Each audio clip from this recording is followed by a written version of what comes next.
You do not capture a bridge the enemy has already wired to explode. That was the rule.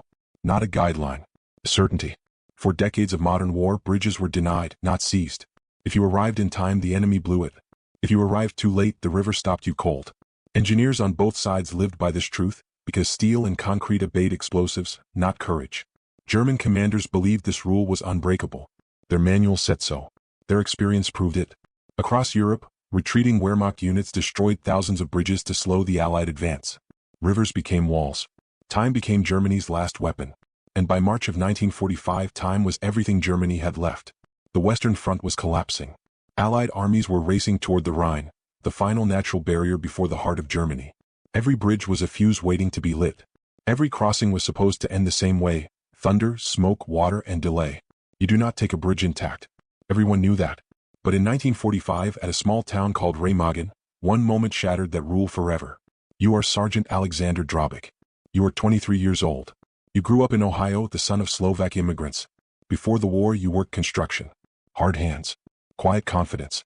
You are not a planner or a speechmaker. You are a man who runs when told to run. By March 1945, you have already crossed France and Belgium with Company A of the 27th Armored Infantry Battalion, part of the U.S. 9th Armored Division. You've seen villages abandoned overnight. Roads clogged with refugees. German resistance that still kills even as it retreats. On the morning of March 7th, your unit pushes toward the Rhine River near Remagen. Intelligence says the bridge is probably gone. That's what always happens. But then you see it. Through the haze, spanning the Rhine, stands the Ludendorff Bridge, steel arches intact. Smoke curls from the towers, but the bridge is still there. Think about what that means. The Rhine is nearly 1,300 feet wide at this point. Cold, fast, impassable under fire. Without a bridge, Allied forces would need weeks to build pontoon crossings. Weeks Germany does not deserve, but desperately needs. German units on the East Bank are disorganized. Some are Volkssturm, teenagers and old men. Others are hardened soldiers pulled from everywhere and nowhere. Their orders are simple: hold long enough to blow the bridge. Your battalion commander hesitates for seconds that feel like minutes. Is it a trap? Is it wired? Will it collapse the moment you step on it? Then the order comes down. Take the bridge. And suddenly, the impossible is no longer theoretical. It is right in front of you. You face the Rhine. You face the bridge. And you know what usually happens next. The first German charge explodes at 3:50 p.m. The sound cracks across the valley, deep, sharp, final. Smoke billows from the bridge deck. Concrete dust rains down.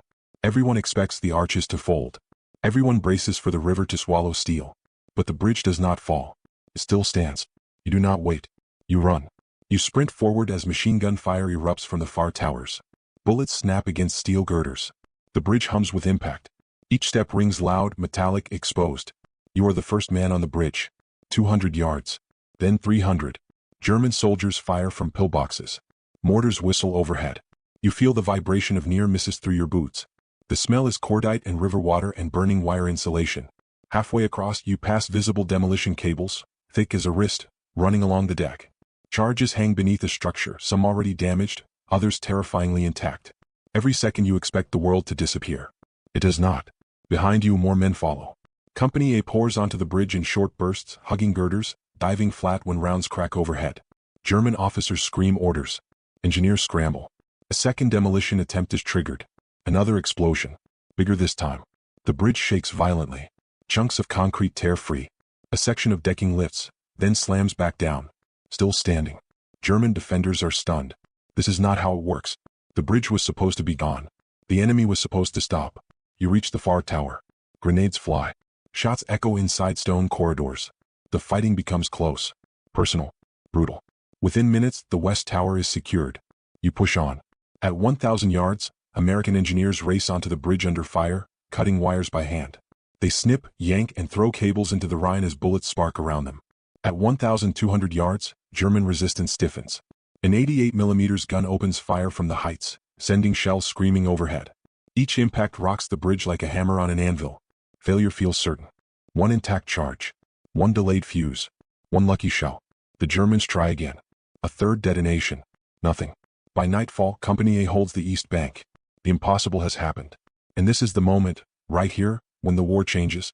If you find this kind of forgotten history as fascinating as we do, we'd be honored if you'd hit that subscribe button. We believe these stories of courage and sacrifice deserve to be told.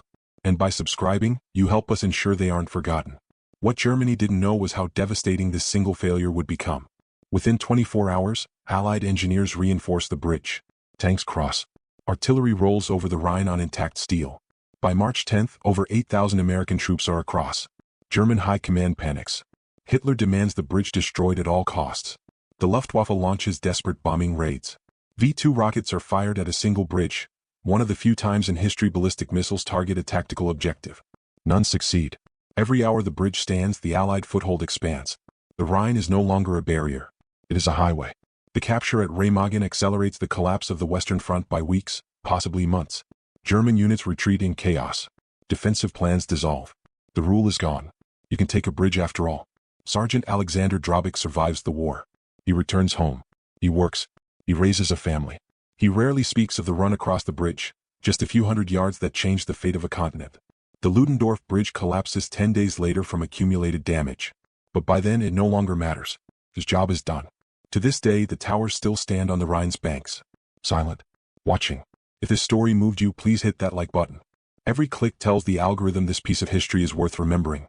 We're dedicated to rescuing these forgotten stories from the archives. If you want to join us on this mission, please subscribe and turn on notifications. Where are you watching from?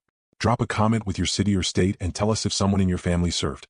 Thank you for ensuring that Alexander Drabik and the roughly 120 men of Company A 27th Armored Infantry Battalion do not disappear into silence. They deserve to be remembered.